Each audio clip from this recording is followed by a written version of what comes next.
நண்பா welcome back to எஸ்எஸ்வினிக். தளபதியோட ஜனநாயகம் படத்தை பற்றி லேட்டஸ்ட்டாக இப்போ ஒரு அப்டேட் நமக்கு கிடச்சிருக்கு. ஸோ அது என்னன்னு சொல்லிட்டு இந்த வீடியோவில் டீட்டெயிலாக பார்க்கலாம். ஜனநாயகன் படத்தோட படப்பிடிப்பு விறுவிறுப்பாக நடந்துட்டு இருக்கு. இந்த ஜனநாயகன் படத்துக்கு வெறும் 45 நாள் மட்டும்தான் ஷூட்டிங் இருக்கான். ஸோ அப்படி பார்க்கும்போது மே மாசத்துல மொத்த படப்பிடிப்பும் முடிஞ்சிரும்ன்றதுல சந்தேகமே இல்லை. இப்படிப்பட்ட சூழல்ல ஜனநாயகன் படத்துல இருந்து ஒரு அதிர்ச்சியான அப்டேட் ஒன்று வந்திருக்கு. என்ன அப்படின்னா, நல்லா நடந்துட்டு இருந்த படப்பிடிப்பு இப்போ பாதியிலே நிறுத்தப்பட்டிருக்கு அப்படின்ற மாதிரி ஒரு அப்டேட் கிடைச்சிருக்கு. அதுக்கான ரீசன் என்ன அப்படின்னு விசாரிச்சு பார்க்கும்போது நமக்கு கிடைச்ச நியூஸ் என்னன்னா, ஜனநாயகன் படத்துல வேலை செய்யறவங்களுக்கு சம்பளம் பாக்கி இருக்கான். அதனாலதான் ஜனநாயகன் படத்தோட படப்பிடிப்பு நிறுத்தி இருக்கு அப்படின்ற மாதிரி ஒரு அப்டேட் பாத்தீங்கன்னா கிடைச்சிருக்கு. பெங்களூரை சேர்ந்த கேவிஎன் அப்படின்ற நிறுவனம் தான் ஜனநாயகன் படத்தை தயாரிச்சுட்டு இருக்காங்க.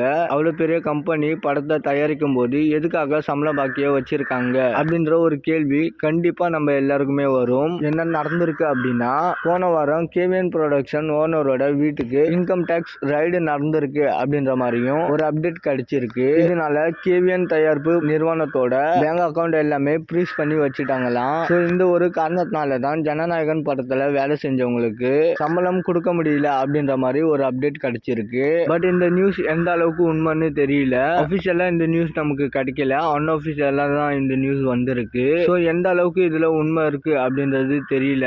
பட் இந்த ஒரு நியூஸ் சோசியல் மீடியால பயங்கரமா ட்ரெண்ட் ஆயிட்டு இருக்கு. ஓகே நண்பா, இந்த அப்டேட்டை பத்தி உங்களோட கருத்துக்களை மறக்காம கமெண்ட்ல ஷேர் பண்ணுங்க. அண்ட் இந்த மாதிரி தளபதி பத்தின அப்டேட் தெரிஞ்சுக்க மறக்காம எஸ்எஸ் யூனிக் சேனலை சப்ஸ்கிரைப் பண்ணி சப்போர்ட் பண்ணுங்க. இதோட வீடியோ முடிச்சுக்கலாம். ஓகே, பாய்.